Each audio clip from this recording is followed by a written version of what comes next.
ठिकाणी बहुतांश आंदोलक हे शांततेने आंदोलन करत होते।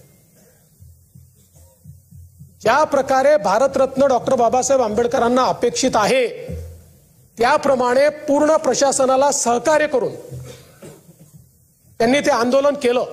हे हजारो लोक होते, 200-300 लोक केवळ असे होते की ज्यांनी या आंदोलनाला पूर्णपणे गालबोट लावलं आणि समोरून कुठलाही फोर्स नाहीये, परंतु कुठल्या तरी उद्वेगानं त्या ठिकाणी मोठ्या प्रमाणात तोडफोड झाली आणि म्हणून ही जी कारवाई आहे आता ती अधिकची झाली आहे का याच्यावर मी येणार आहे।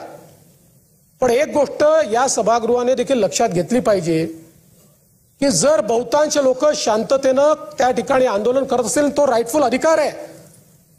अशा वेळी जर काही लोक तोडफोड करत असतील तर आपल्याला ठरवायचं आहे की अशा प्रकारचा लॉलेसनेस आपण मान्य केला पाहिजे का।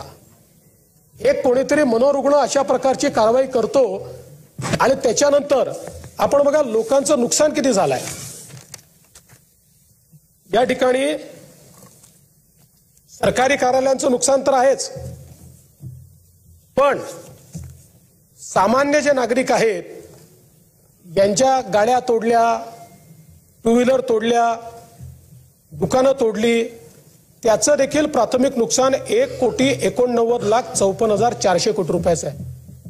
या लोकांचा काही संबंध नाही आहे या घटनेशी, पण त्यांचं अशा प्रकारे नुकसान हे या ठिकाणी करण्यात आलेलं आहे। पण हे सगळं होत असताना एक विषय सातत्याने या ठिकाणी आला, कोम्बिंग